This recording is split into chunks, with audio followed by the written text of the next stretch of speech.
Assalamualaikum warahmatullahi wabarakatuh. Selamat pagi. Waalaikumsalam warahmatullahi wabarakatuh. Pagi, Bu. Sebelumnya saya akan memperkenalkan diri terlebih dahulu ya. Nama saya Tania Eka Safitri, bisa dipanggil Bu Tania. Ini benar dengan Mbak Devia yang akan melakukan proses konseling kali ini. Iya, benar, Bu. Sebelumnya nama lengkapnya Mbak Devia ini siapa ya? Nama saya Devia Nurfadila, Bu. Biasanya dipanggil Devia. Baik, saya bisa memanggilnya dengan sebutan Mbak Devia saja ya, boleh kan? Iya, Bu, boleh. Boleh. Mbak Devia, gimana kabarnya hari ini? Alhamdulillah, Bu. Saya baik, sehat. Ibu sendiri bagaimana ya kabarnya? Alhamdulillah, Ibu juga sehat walafiat hari ini. Semoga kita diberikan kesehatan ya, dan terhindar dari virus COVID-19 yang ada saat ini. Sebelumnya, Ibu meminta maaf karena kita melakukan proses konseling pada kali ini secara online. Dikarenakan kita masih berada di masa pandemi, di mana sangat beresiko jika kita melakukan proses konseling secara tatap muka. Mbak Devia tidak keberatan kan kalau kita melakukan proses konseling kali ini secara online? Iya, Bu, tidak apa-apa. Dengan kondisi kayak gini kan kayak lebih baik daring sih, Bu, ya. Baik, kalau Mbak Devia tidak keberatan, Mbak Devia jaga kesehatan karena virus corona ini masih ada di sekeliling kita. Namun kita tidak boleh takut, tetap berhati-hati karena masih ada virus di sekitar kita. Jangan sampai kita tertular atau kita menularkan virus kepada orang lain. Baik, Bu, siap. Sebelumnya, Mbak Devia ini sudah pernah atau belum melakukan proses konseling seperti ini? Saya belum pernah, Bu. Jadi ini tuh baru pertama kali untuk saya. Oh, ini berarti baru pertama kalinya ya Mbak Devia melakukan proses konseling. Apakah Mbak Iya, Devia melakukan proses konseling kali ini dengan saya? saya bersedia, Bu. Apakah Mbak Devia melakukan proses konseling kali ini karena kehendak Mbak Devia sendiri atau karena paksaan orang lain? Enggak, Bu. Saya melakukan proses konseling kali ini tuh karena keinginan saya sendiri. Saya juga orangnya nggak suka, Bu, kalau dipaksa-paksa kayak gitu. Artinya tidak ada paksaan ya dari pihak manapun. Ini baru pertama kalinya Mbak Devia melakukan proses konseling. Saya akan menjelaskan sedikit tentang konseling kali ini. Jadi, konseling merupakan proses pemberian bantuan dari konselor kepada konseli. Namun, perlu diingat, konselor hanya memberikan dorongan untuk konseli menyelesaikan permasalahannya sendiri. Di dalam proses konseling kali ini ada beberapa asas yang perlu kita pegang teguh. Yang pertama yaitu asas kerahasiaan. Di sini saya berkewajiban untuk merahasiakan semua informasi yang diberikan Mbak Devia pada proses kali ini. Selanjutnya ada asas kesukarelaan. Jadi Mbak Devia ini bergabung tanpa adanya paksaan dari pihak manapun. Selanjutnya ada asas keterbukaan. Asas ini meminta Mbak Devia untuk terbuka dalam mengemukakan permasalahan yang sudah dialami oleh Mbak Devia. Dari penjelasan yang sudah saya berikan, apakah Mbak Devia sudah jelas? Atau mungkin masih ada yang ingin ditanyakan? Sudah sangat jelas, Bu. Oke, kalau begitu kita membuat kesepakatan terlebih dahulu ya. Bagaimana kalau waktu yang kita gunakan dalam proses kali ini itu 30 menit. Apakah Mbak Devia setuju? Ya, Bu, 30 menit saja itu sudah cukup kok. Baik, kita sepakati 30 menit saja ya dalam proses kali ini. Iya, Bu. Ini, Bu, kali ini tuh pertama kali saya melakukan proses konseling ya Bu ya, saya kayak masih kayak deg-degan Bu. Saya masih kayak ragu-ragu untuk menceritakan permasalahan saya. Nanti saya tuh takut gitu loh Bu, kalau permasalahan saya tuh akan bocor ke teman-teman atau ke orang lain atau ke siapapun itu Bu. Hal ini wajar jika Mbak Devia merasakan ragu. Apalagi ini tuh baru pertama kalinya Mbak Devia melakukan proses konseling.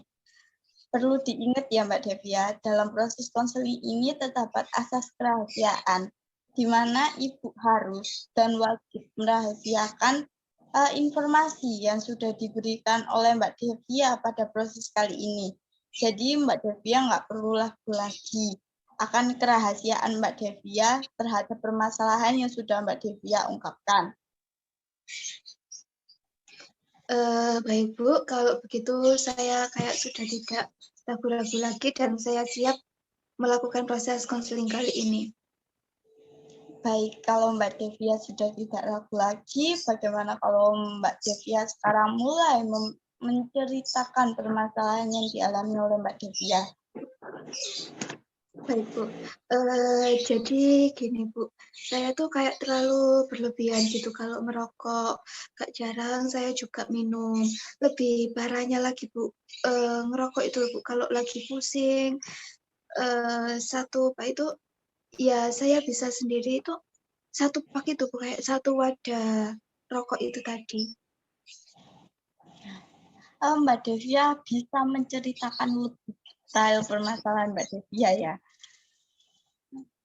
Iya Bu, saya tuh ngerokok dan minum Bu saat saya tuh lagi kayak pusing. Nah, rokok sama minum-minuman keras ini kayak menjadi pelampiasan gitu loh Bu.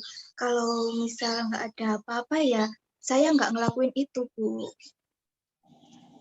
Artinya Mbak Devia melakukan ini itu hanya sebagai pelampiasan saja ya Mbak? Iya Bu, saya kayak ngelampiasin gitu loh Bu.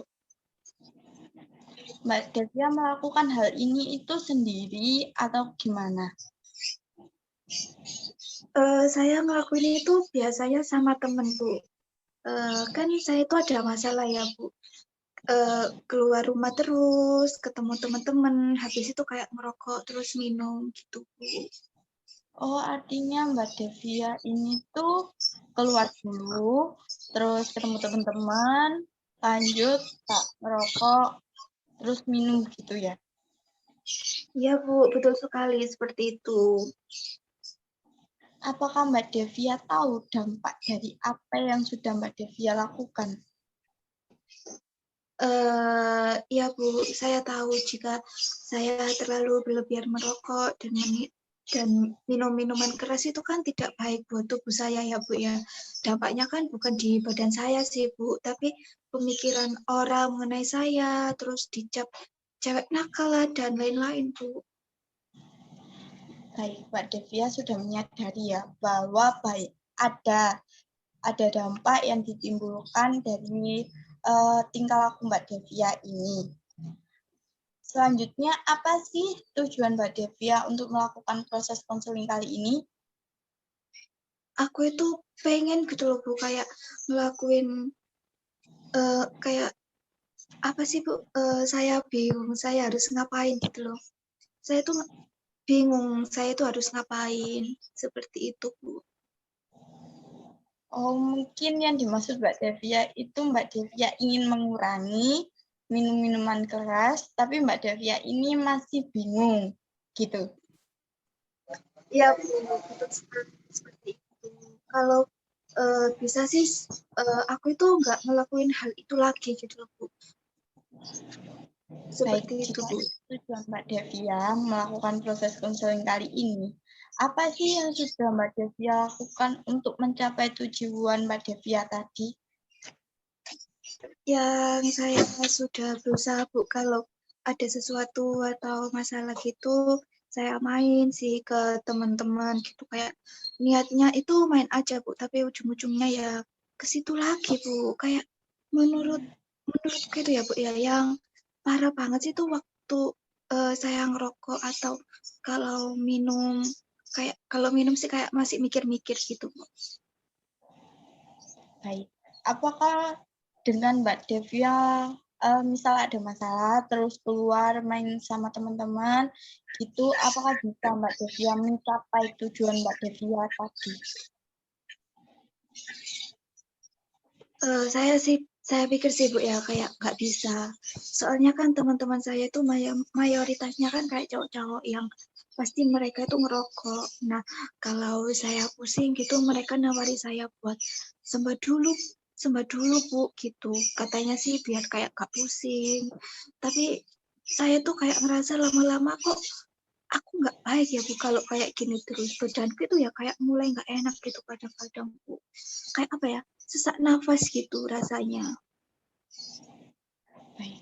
Dari yang sudah diceritakan Mbak Devia, menurut Mbak Devia, apa yang harus Mbak Devia lakukan agar bisa mencapai tujuan yang Mbak Devia buat tadi? Kan aku melakukan itu kan hanya sebagai pelampiasan ya kalau ada masalah kan. Nah, kayaknya aku itu harus kayak mencari pelampiasan yang lain gitu, Bu. Baik.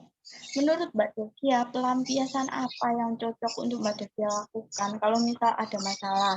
Biar pelampiasannya itu enggak ke rokok atau ke minuman keras tadi. Apa ya, Bu ya? Saya bingung, Bu. Mbak Devia masih bingung ya.